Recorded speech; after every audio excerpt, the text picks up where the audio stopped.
Middle east एक ऐसा reason जो बहुत समय से पॉलिटिकल इंस्टेबिलिटी और वायलेंस से जूझ रहा है।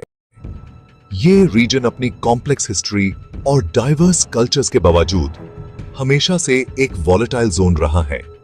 अब एक बार फिर ये रीजन खुद को एक क्रिटिकल जंक्चर पर पता है, जहां हर तरफ से टेंशंस बढ़ रही हैं।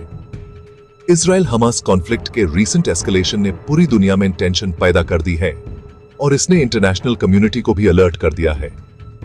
ये एस्केलेशन जो रॉकेट अटैक्स और एयर स्ट्राइक्स से भरा हुआ है, एक बड़े कॉन्फ्लिक्ट का दर बढ़ा रहा है और इसके असर सिर्फ इस रीजन तक सीमित नहीं रहेंगे।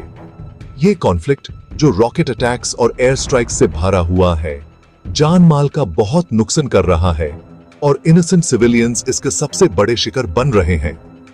ये सिचुएशन रीजन में डीप सीटेड टेंशंस और पीसफुल रेजोल्यूशन की अर्जेंट नीड को हाईलाइट करता है और यह भी दिखाता है कि कितना मुश्किल है एक सस्टेनेबल पीस को अचीव करना। हाउएवर, ये कॉन्फ्लिक्ट हमें कॉम्प्लेक्स जियोपॉलिटिकल डायनामिक्स की याद भी दिलाता है, जहां हर कंट्री अपने स्ट्रेटेजिक इंटरेस्ट्स को सेफगार्ड करने की कोशिश कर रही है।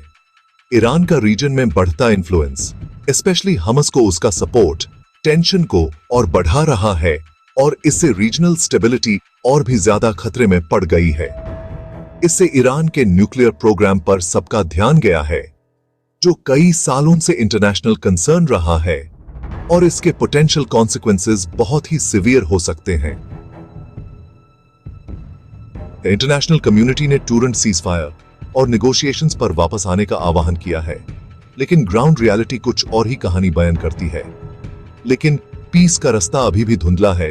दोनों साइड्स अपनी अपनी पोजीशन पर आड़े हुए हैं और कॉम्प्रोमाइज की कोई गुंजाइश नजर नहीं आ रही। ये वॉलेटाइल सिचुएशन सच में ईरान की न्यूक्लियर एम्बिशंस एक बड़े कॉन्फ्लिक्ट का दर पैदा करती है, जिसके कॉन्सिक्वेंसेस पूरी दुनिया के लिए कैटास्ट्रोफिक हो सकते हैं और इससे ग्लोबल सिक्योरिटी भी खतरे में पड़ सकती है। जैसे जैसे हम इस डेंजरस लैंडस्केप में नेविगेट करते हैं, ये जानना बहुत जरूरी है कि हम इस पोजीशन पर कैसे पहुंचे और डी एस्केलेशन और लास्टिंग पीस के लिए क्या पोटेंशियल एवेन्यूज हैं, क्योंकि ये सिर्फ रीजनल नहीं बल्कि ग्लोबल स्टेबिलिटी का भी सवाल है। दुनिया एंजाइटी से देख रही है, एक ऐसे रेजोल्यूशन की उम्मीद में जो फर्दर ब्लडशेड को रोके और एक बड़े कैटास्ट्रोफी को टल सके, और शायद एक दिन ये रीजन भी पीस और स्टेबिलिटी का विटनेस बन सके।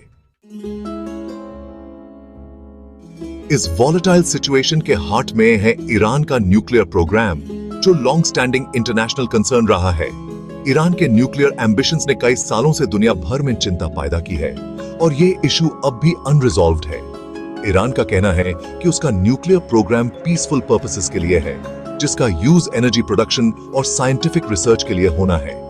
उनका कहना है कि न्यूक्लियर एनर्जी उनके देश के लिए एक जरूरी रिसोर्स है, जो उनकी एनर्जी नीड्स को पूरा करने में मदद करता है। लेकिन international community, specially western powers, Iran के क्लेम्स पर डाउट करते हैं। उनका मानना है कि ईरान अपने न्यूक्लियर प्रोग्राम के जरिए न्यूक्लियर वेपन्स डेवलप करने की कोशिश कर रहा है, जो रीजनल और ग्लोबल सिक्योरिटी के लिए एक बड़ा खतरा है। ईरान का यूरेनियम को हाई लेवल्स तक एनरिच करना पूरी दुनिया के लिए अलार्म बेल्स बजा रहा है। हाई लेवल एनरिचमेंट का मतलब है कि ईरान के पास वो टेक्नोलॉजी और मटेरियल है जो न्यूक्लियर वेपन्स बनाने के लिए जरूरी होता है। एनरिच्ड यूरेनियम, जिसका यूज न्यूक्लियर पावर प्लांट्स में होता है, यूज और एनरिच करके फिसाइल मटेरियल बनाया जा सकता है जो न्यूक्लियर वेपन्स के लिए जरूरी होता है। ये फिसाइल मटेरियल न्यूक्लियर बॉम्ब बनाने के लिए एक की कंपोनेंट है और इसलिए ये दुनिया भर के लिए एक बड़ी चिंता का विषय है।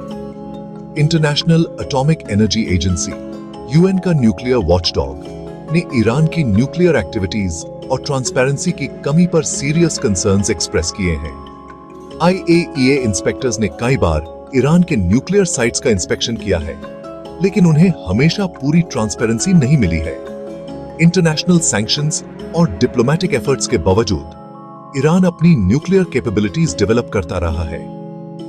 इकोनॉमिक सैंक्शंस ने ईरान की इकोनॉमी को नुकसान पहुंचाया है, लेकिन इसके बावजूद ईरान ने अपने न्यूक्लियर प्रोग्राम को कंटिन्यू रखा है।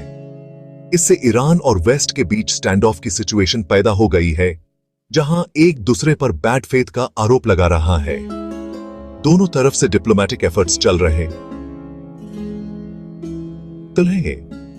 लेकिन अब तक कोई सब्सटैंशियल ब्रेक थ्रू नहीं हुआ है।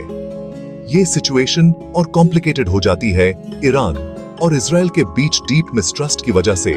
एक ऐसा कंट्री जो न्यूक्लियर आर्म्ड ईरान को अपने लिए एक एग्जिस्टेंशियल थ्रेट मानता है। इजराइल ने कई बार कहा है कि वो ईरान को न्यूक्लियर वेपन्स डेवलप करने नहीं देगा और इसलिए दोनों देशों के बीच मिलिट्री टेंशन्स भी बढ़ गए हैं। ईरान के न्यूक्लियर प्रोग्राम के रिगार्डिंग एक कॉम्प्रिहेंसिव एग्रीमेंट की कमी ने एक डेंजरस वैक्यूम पैदा कर दिया है, जिससे मिसकैलकुलेशंस और एस्केलेटिंग टेंशन्स का डर बना रहता है। कॉम्प्रिहेंसिव एग्रीमेंट की कमी से रीजनल स्टेबिलिटी भी खतरे में पड़ गई है। जैसे जैसे ईरान अपनी न्यूक्लियर कैपेबिलिटीज बढ़ाता जाता है, दुनिया ग्रोइंग अनीज के साथ देख रही है, पोटेंशियल कॉन्सिक्वेंसेस से अवेयर है। अगर ये volatile situation out of control हो जाती है, अगर ये सिचुएशन एस्केलेट होती है, तो इसका इंपैक्ट सिर्फ रीजनल नहीं बल्कि ग्लोबल होगा और इसलिए ये एक कॉज फॉर ग्लोबल कंसर्न है।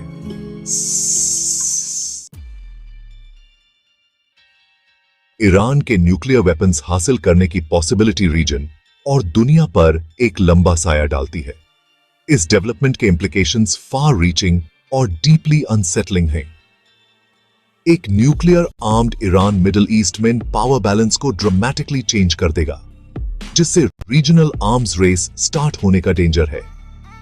नेबरिंग कंट्रीज ईरान की न्यूक्लियर कैपेबिलिटीज से थ्रेटन्ड फील करके अपने न्यूक्लियर वेपन्स प्रोग्राम्स डेवलप करने पर मजबूर हो सकते हैं और उसके बाहर फैल सकते हैं। ऐसे सिनेरियो के कॉन्सिक्वेंसेस बहुत भयानक होंगे। फर्दरमोर, एक न्यूक्लियर आर्म्ड ईरान तेहरान को और अग्रेसिव फॉरेन पॉलिसी अपनाने के लिए उकसा सकता है, जिससे रीजन और अनस्टेबल हो सकता है।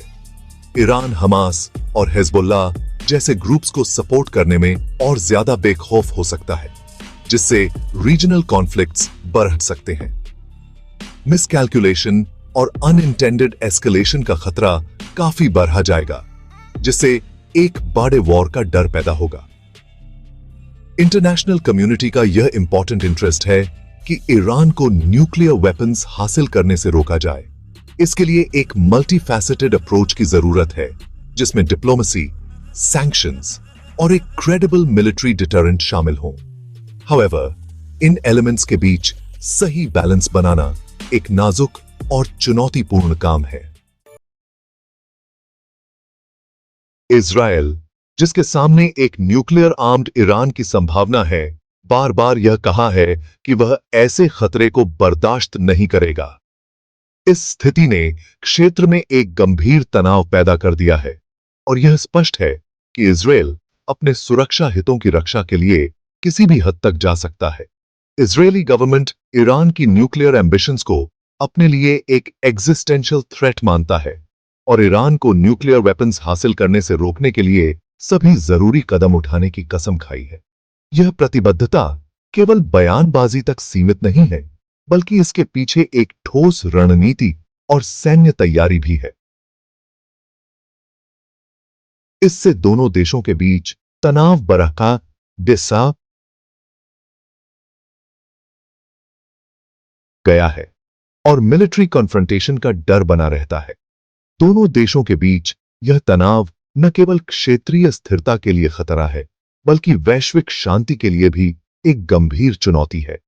इजराइल का अपने दुश्मनों के खिलाफ यूनिलैटरल मिलिट्री एक्शन लेने का इतिहास रहा है, जैसा कि अतीत में इराकी और सीरियन न्यूक्लियर फैसिलिटीज पर उसके हमलों से पता चलता है। इन हमलों ने यह स्पष्ट कर दिया है कि इजराइल अपने सुरक्षा हितों की रक्षा के लिए किसी भी हद तक जा सकता है। हालांकि इजराइल ने ईरान की न्यूक्लियर फैसिलिटीज पर मिलिट्री स्ट्राइक से इनकार नहीं किया है, लेकिन ऐसी कोई भी कार्रवाई बहुत बड़े जोखिम के साथ होगी। यह जोखिम न केवल सैन्य दृष्टिकोण से है, बल्कि राजनीतिक और आर्थिक दृष्टिकोण से भी है। ईरान पर इजराइल के किसी भी हमले से एक बड़ा रीजनल वॉर शुरू होने की संभावना है, जिसमें ईरान, इजराइल और उसके सहयोगियों पर पलटवार करेगा। यह संघर्ष न केवल दोनों देशों के लिए विनाशकारी होगा, बल्कि पूरे क्षेत्र को अस्थिर कर सकता है। ईरान रीजन में यूएस मिलिट्री बेसिस को निशाना बना सकता है, स्ट्रेट ऑफ हॉर्मुज से ग्लोबल ऑयल सप्लाईज को बाधित कर सकता है या दुनिया भर में टेररिस्ट अटैक्स कर सकता है। यह स्थिति वैश्विक अर्थव्यवस्था के लिए भी गंभीर परिणाम ला सकती है। ऐसे किसी भी कॉन्फ्लिक्ट की ह्यूमैनिटेरियन और इकोनॉमिक कॉस्ट्स बहुत ज्यादा होंगी। लाखों लोग बेघर हो सकते हैं और क्षेत्र में एक गंभीर शरणार्थी संकट उत्पन्न हो सकता है। इसके अलावा आर्थिक अस्थिरता भी बढ़ सकती है, जिससे वैश्विक बाजारों पर नकारात्मक प्रभाव पड़ेगा। हालांकि इजरायल ने यह स्पष्ट कर दिया है कि वह ईरान को न्यूक्लियर वेपन्स हासिल नहीं करने देगा, लेकिन वह मिलिट्री एक्शन के जोखिमों और संभावित परिणामों को भी समझता है। इसीलिए इजरायल अपने सभी विकल्पों को खुला रखता है और स्थिति को संभालने के लिए एक संतुलित दृष्टिकोण अपनाता है। इजरायली गवर्नमेंट ईरानियन खतरे का मुकाबला करने के लिए डिप्लोमेसी, कोवर्ट ऑपरेशंस और मिलिट्री प्रिपेयर्डनेस का एक कॉम्बिनेशन अपनाएगा। यह रणनीति न केवल इजरायल की सुरक्षा को सुनिश्चित करेगी, बल्कि क्षेत्रीय स्थिरता को भी बनाए रखने में मदद करेगी। इजरायल की यह नीति यह दर्शाती है कि वह किसी भी स्थिति के लिए तैयार है और अपने नागरिकों की सुरक्षा के लिए किसी भी हद तक जा सकता है।